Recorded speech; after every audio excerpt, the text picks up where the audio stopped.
രക്തത്തിനകത്ത് uric ആസിഡിൻ്റെ അളവ് 6.5 മുകളിലാണെങ്കിൽ നമ്മൾ ഹൈപ്പർ യൂറിസീമിയ എന്ന കണ്ടീഷനിലേക്ക് എത്തി എന്ന് ഉറപ്പിക്കാം. ഭക്ഷണത്തിൽ നിന്ന് മാത്രമാണോ യൂറിക് ആസിഡ് വർദ്ധിക്കുന്നത്? യൂറിക് ആസിഡിൻ്റെ എക്സ്ക്രീഷന് വേണ്ടി എന്താണ് നമ്മൾ ചെയ്യേണ്ടത്? പ്രധാനമായിട്ടും 3 കാര്യങ്ങൾ നമുക്ക് ശ്രദ്ധിക്കാം. ഒരു പക്ഷേ ഡയറ്റിൽ കൂടി നമുക്ക് ഏറ്റവും കൂടുതൽ നിയന്ത്രിക്കാൻ പറ്റുന്ന അസുഖങ്ങളിൽ ഒന്നുകൂടിയാണ് ഗൗട്ടി ആർത്രൈറ്റിസ്. ഏതൊക്കെ ഭക്ഷണത്തിലാണ് കൂടുതൽ പ്യൂരിൻ ഉള്ളത്, അല്ലെങ്കിൽ കൂടുതൽ പ്യൂരിൻ അടങ്ങിയ കേരളീയ ഭക്ഷണങ്ങൾ എന്തൊക്കെയാണെന്ന് നമുക്ക് നോക്കാം.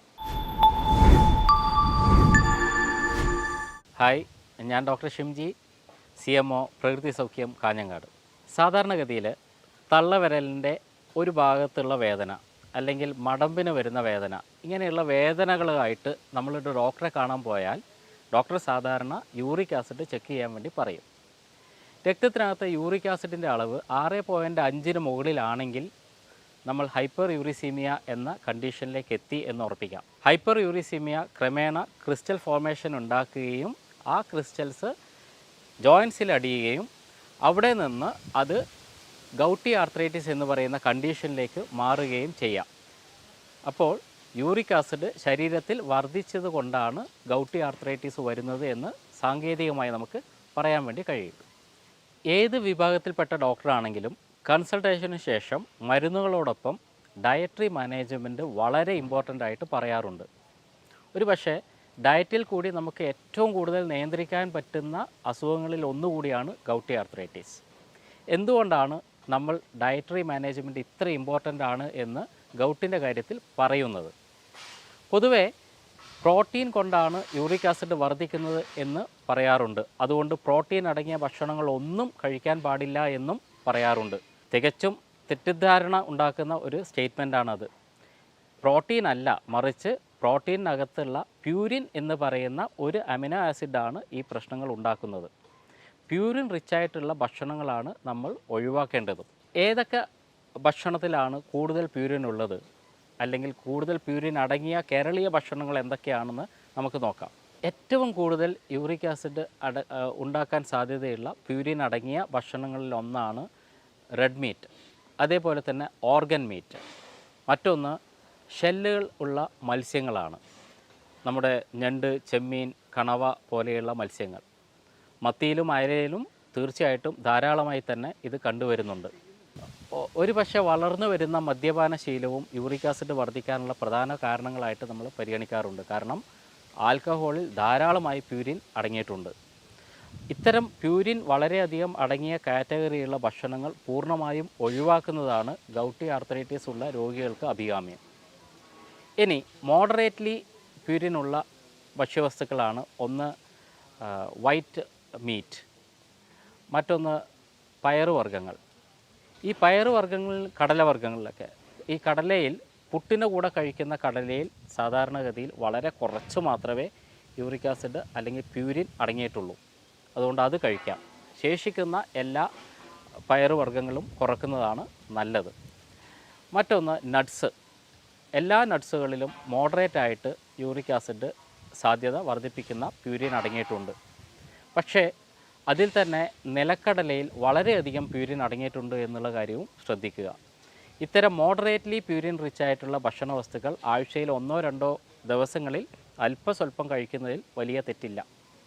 യൂറിക് ആസിഡ് വളരെ കുറഞ്ഞ ഭക്ഷണ വസ്തുക്കളാണ് നമ്മുടെ വെജിറ്റബിൾസും ഫ്രൂട്ട്സുമൊക്കെ.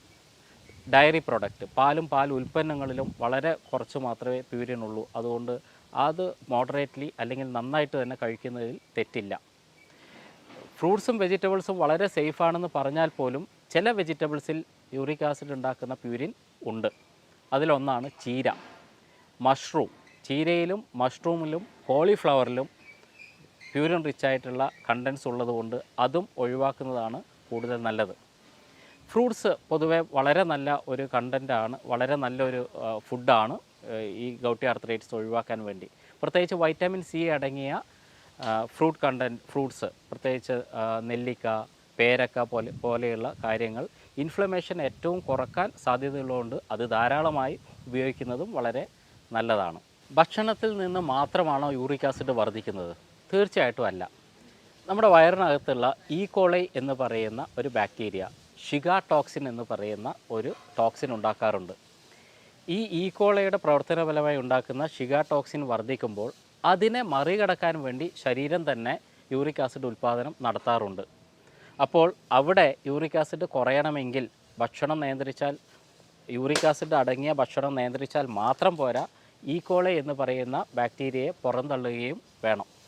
ഇതിന് തഴുതാമ അടങ്ങിയ വെള്ളം, തഴുതാമ ഇട്ട് തിളപ്പിച്ച വെള്ളം കുടിക്കുന്നത് ഇത് വളരെ ഗുണം ചെയ്യുന്നതായിട്ട് കാണുന്നുണ്ട്. ഗൗട്ടി ആർത്രൈറ്റിസിനെ മാനേജ് ചെയ്യാൻ വേണ്ടി പ്രധാനമായിട്ട് വേണ്ടത് യൂറിക് ആസിഡിൻ്റെ അളവ് കുറക്കുക എന്നുള്ളത് തന്നെയാണ്.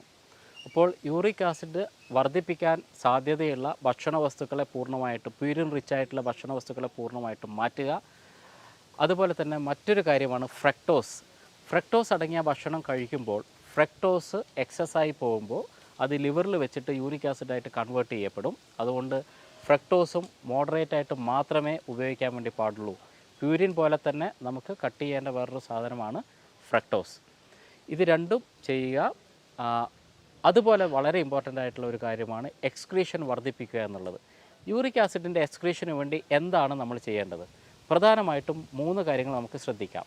ഒന്ന്, വൈറ്റാമിൻ സി അടങ്ങിയ ഭക്ഷണ വസ്തുക്കൾ നന്നായി കഴിക്കുക, അല്ലെങ്കിൽ വൈറ്റാമിൻ സി സപ്ലിമെൻ്റായി കൊടുക്കുക.